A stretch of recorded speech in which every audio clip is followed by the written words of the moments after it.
some of like the behaviors that my parents have would be like talking about friends or like some family members who are like my age who are getting married, and like that's like every time I'm like seeing them or like just like a breakfast or like at lunch or something, and they bring up the issue like, oh, do you know this person, they are getting married, congrats for them. Like, what do I do? They come into my room and like knock on my door or something, be like, how are you doing? I'm like, okay, what do you want? And they'd be like, oh, so do you know like this guy, would you be willing to go out with him or something? I'm like, but I don't know him. I'm like, what do you mean go out with him? I'm like, they just annoy me like all the time. They just like bring out that topic, like no time like do I see them and they don't bring out that issue. Like I would feel somewhat sad, but at the same time I would be just like, okay, so I'm not married, it's not the end of the world.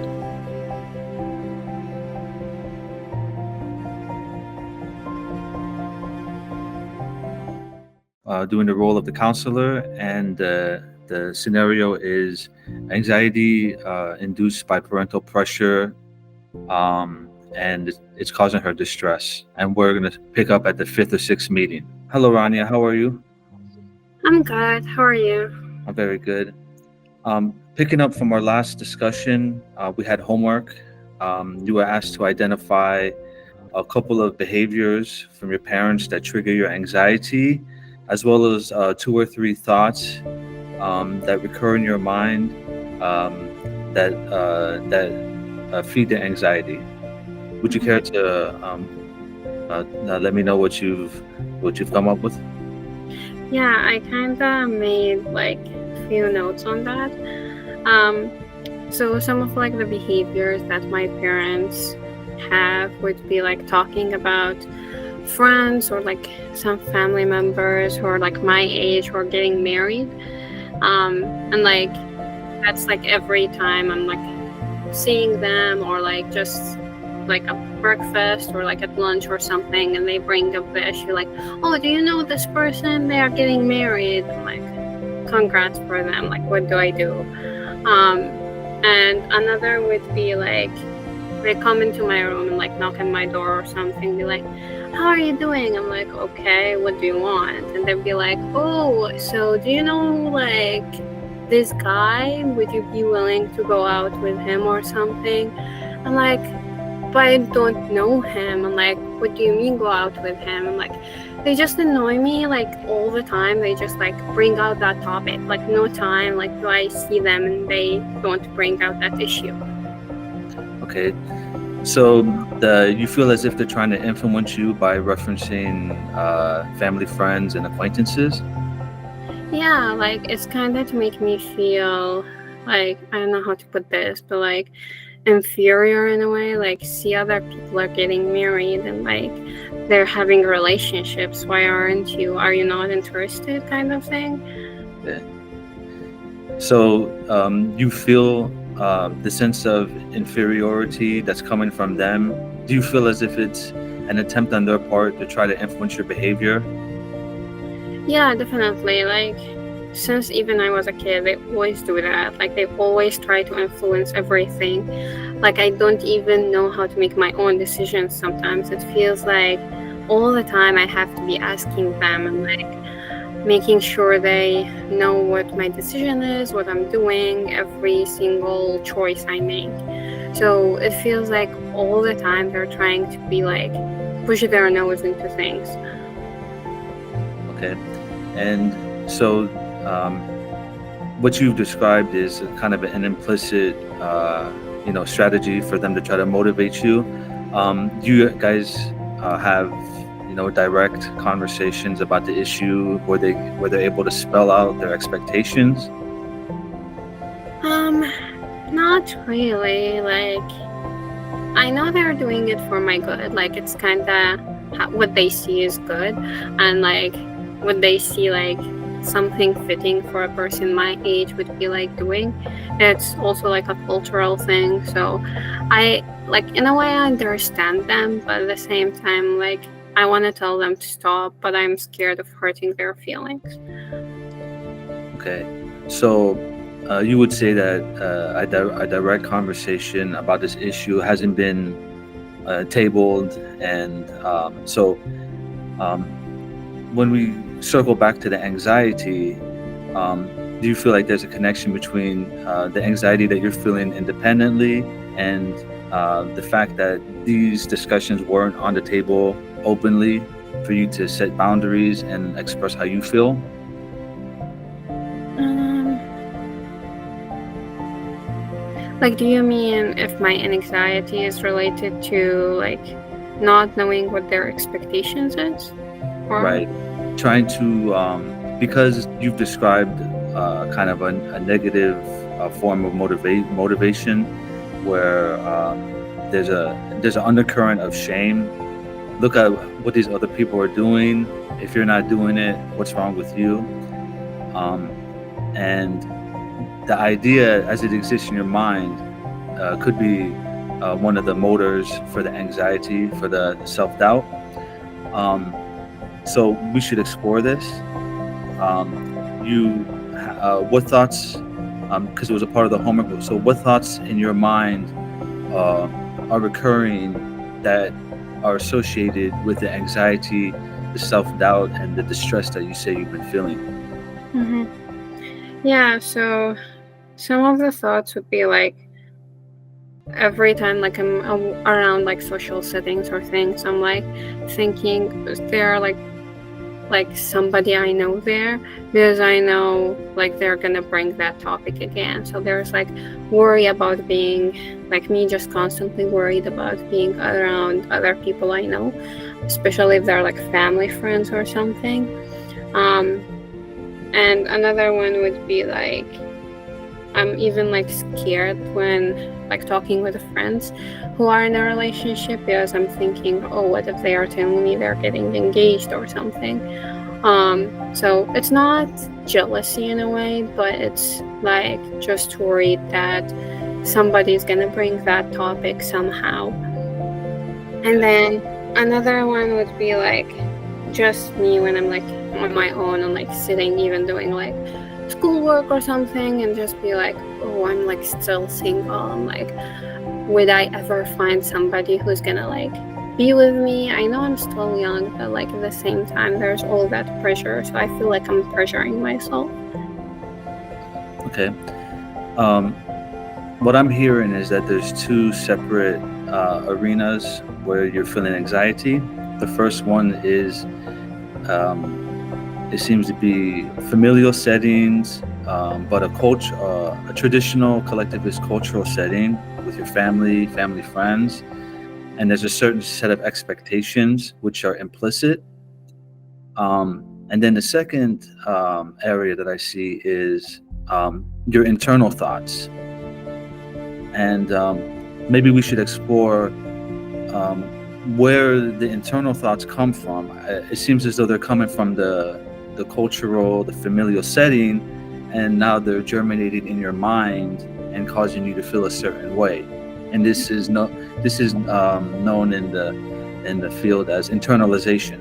So you've internalized a thought. Do you mind if we explore that a little further? Yeah, of course. Okay. So what I would like to focus on is the salient thoughts, the recurring thoughts that you're having, and then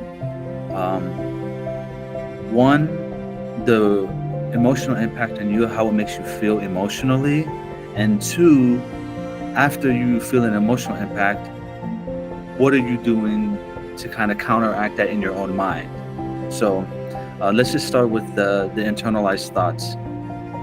So what is we had this as homework. So what are some of the internalized thoughts that you've thought about, the things that you think about since our last session? Yeah, it's just like I may not be good enough to be like be in a relationship, or why I'm being single till now, like because they keep on telling me like everyone around their age should be like in a relationship right now. So I'm like, I keep thinking to myself like, is there something wrong with me? Like, why I am still being single? Am I not like good enough? Do I not even know how to speak around people? Like, is there something wrong with my words? Is there something wrong with how I look? Is there something wrong with my behavior? Um, do they not like my hair? Do they not like that I'm wearing glasses? Like, it's just like so many things that I just worry about, like how I'm being presented in a way. So you're worried about how people are perceiving you, and all of these different items are coming up. Um, your the perception of the way you look, the perception of your compatibility for being a partner. Were any of these specific ideas that you just mentioned, were they explicitly stated to you in the environment, familial setting? Um, that's a good question. Um,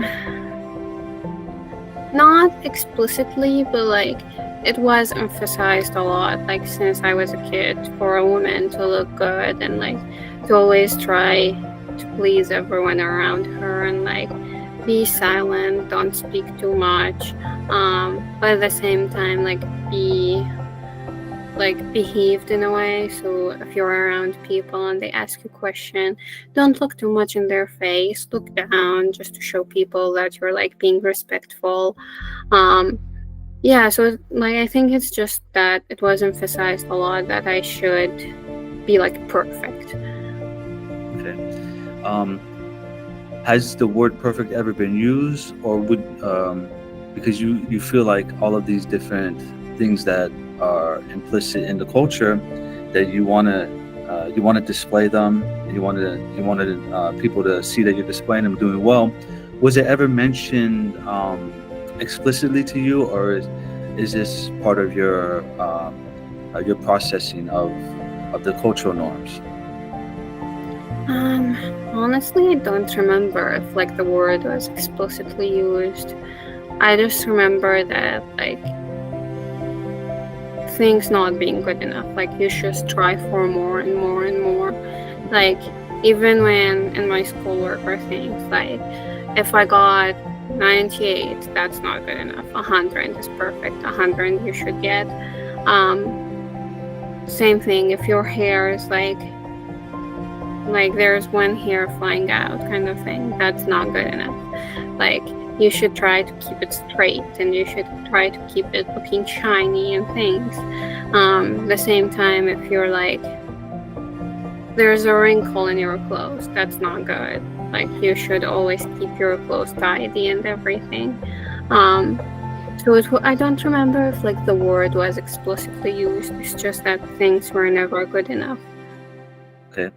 And since you're feeling a certain way, and you've come to seek some help and some assistance, um, it seems as though you're feeling as if the expectations that you're internalizing, there's some that you've singled out that are more important than others. Would that be accurate? um like you mean some expectations are more important?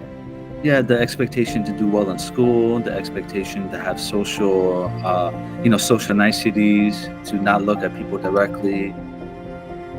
um I just like worry about all expectations, so I don't exactly think that there are some more important than others. Maybe in a situation they would be ranked as like, if I'm like living the situation, I would be like able to rank them like this is important, this is less.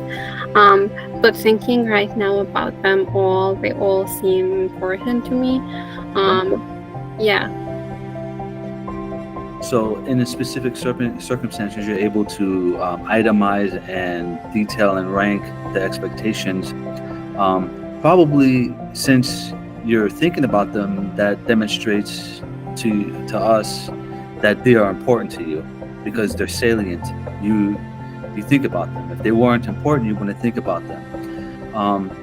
So, in terms of the expectations that your parents have for you, to couple and to mate and to be socially active, what are some of the expectations that are important to you, if you want to list them out a little bit. So important to me, or like, and like in a cultural setting that have been important to me. Important to you because if they're important to you, we can safely say that they've come from somewhere, either from the social setting, the familial setting, from the media, from popular culture, social media possibly. So we can find out what's important to you and we can trace their origins. So you have the self-awareness that you understand where they come from, and then you can choose what you want. Be more intentional about what you want, and maybe this can help to alleviate some of the stress. Okay. Yeah. I guess like let's start from like expectations from my culture. Like a woman in her early 20s should be like getting married by now. Like that's expectations. And like all of the friends I know, like who are from the same culture, or like, yeah, like most of them are getting married. They even have their own babies by now. Okay. And so there's an expectation for women your age to be married, and some the having the children demonstrates to everybody that this expectation has been met. Is there an expectation for education?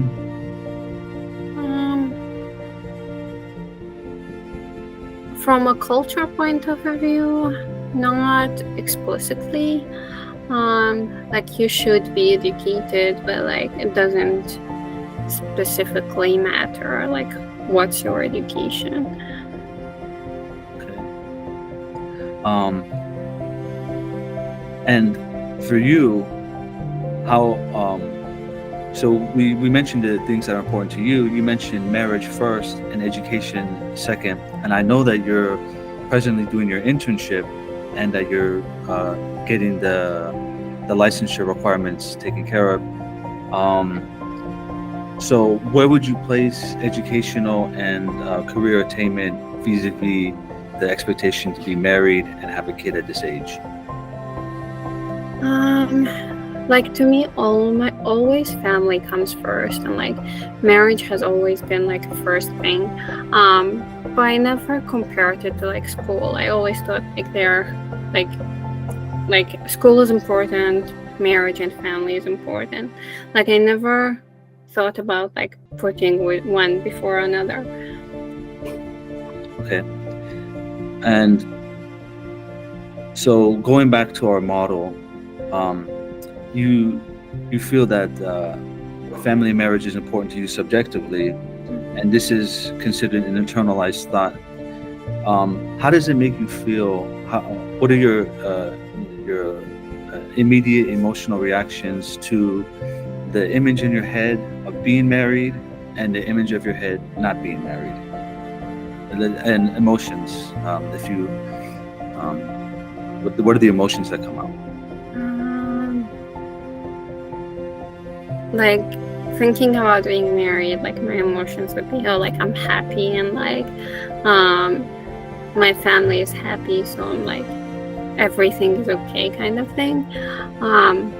Like just having like good emotions, I guess, related to it. And then about not being married, like personally, I think, I'm not sure. Like I would feel somewhat sad, but at the same time, I would be just like, okay, so I'm not married. It's not the end of the world. But thinking about my parents' expectations and like the culture and how others are gonna see it, I would be worried that I'm gonna be talked about. Okay. So the idea of being married brings you happiness. You fulfill personal desires, and I think these are universal. Everybody feels that way, men and women in their own way, and a lot of it's socially influenced. You said so.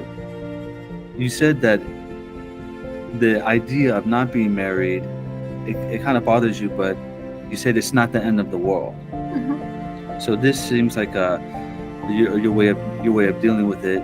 Being young, you know you have time, um, and so if marriage is a goal that you want to attain, do you have any strategies for doing that, or are you waiting to fulfill that? Um,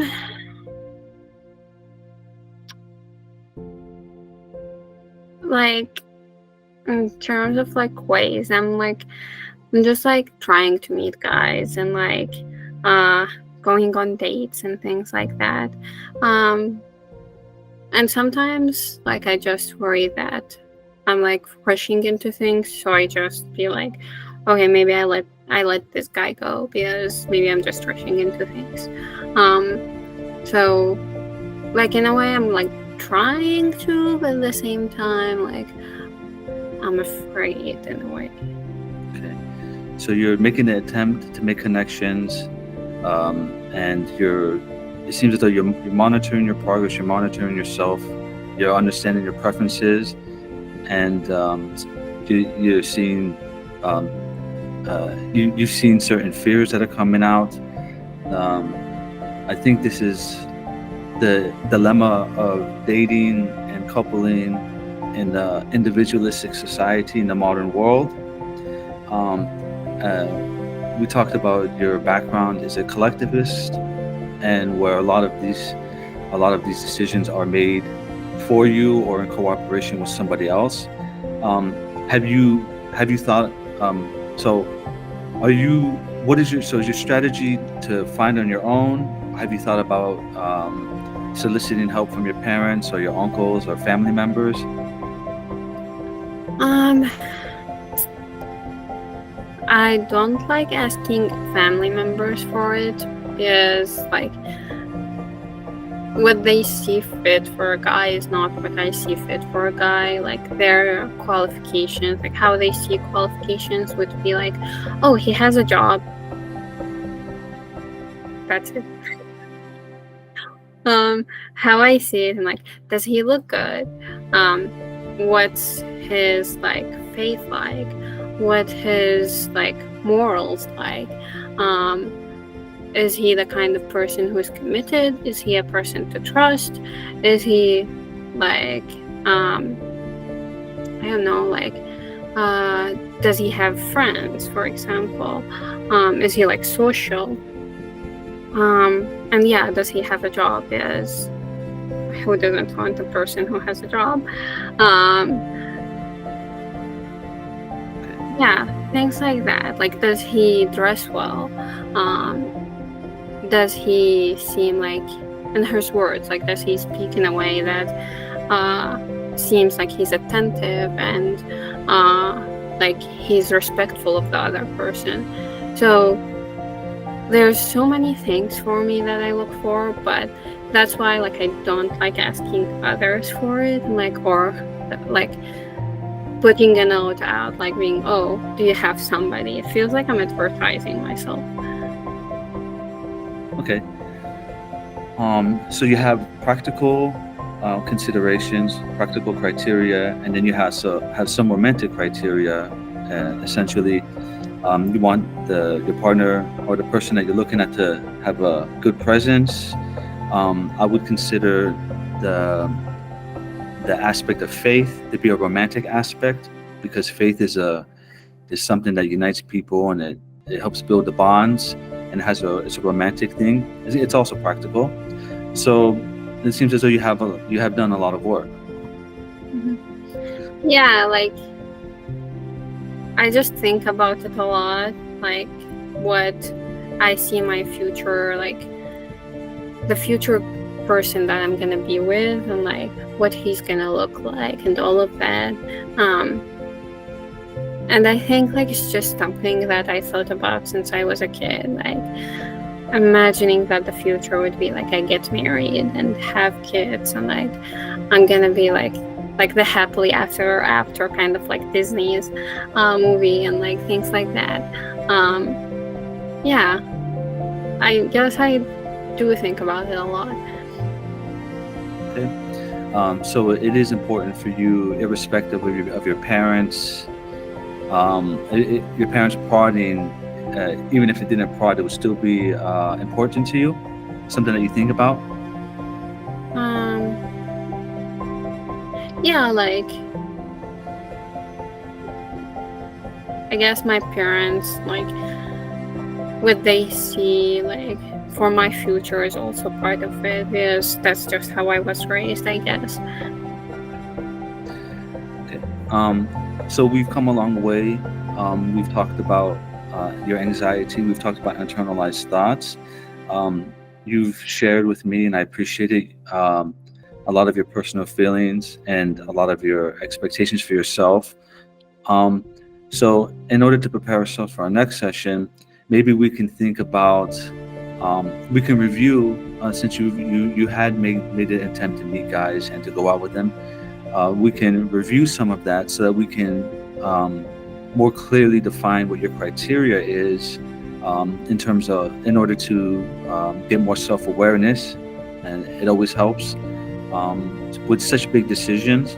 Um, and then, so based upon your experience, based upon the guys you've met, based upon um, your internal, the things that you fantasize about, which are very legitimate, maybe we can think about 3 to 5 of the most important characteristics of the man that you want, of the man that you would be able to commit to and invest with for the next time. Okay. Um, yeah, I can do that. Can we like also work on like me being able to tell my parents, be like, okay, just don't talk to me about that situation anymore. Like, I guess like finding ways on how to like, I Sure. don't know, not stand up to them, but like respectfully tell them to just like leave me alone. Right. I mean, it doesn't have to be confrontational. It could just be communicating your preferences. If, as you said before, if you hadn't had the opportunity to sit down with them and to brainstorm with them, because they're supposed to be helping you, Mhm. right? A lot of parents, they help out with, finances. They help out with paying for the wedding. So, um, yes, it's a very important thing to do. Um, it could be the second step after we enumerate what your preferences are. Then you can sit down with them and tell them that these are your preferences, and maybe they can help you. Maybe they can give you insight. It would probably please them to know what your preferences are if you hadn't mentioned it before, and it would be framed as communication, as communicating with them rather than boundary setting, because maybe boundary setting is more being independent, whereas communicating your preferences is bringing them into it so that you guys share the joy of it. It's supposed to be a good thing. Mhm. You're right. So Yeah. we could speak about it in those terms. Okay. I think primarily in listing off the things that you desire in a mate would be a good starting point, and then we can discuss strategies for communicating this with them in a way that it uplifts everybody. Mhm. Yeah. Yeah. Okay. I see your point. Yeah. I think I can do that. Yeah. Okay, very good. So we'll see each other next week at the same time. Mhm. Sounds good. It was nice to speak with you. Thank you.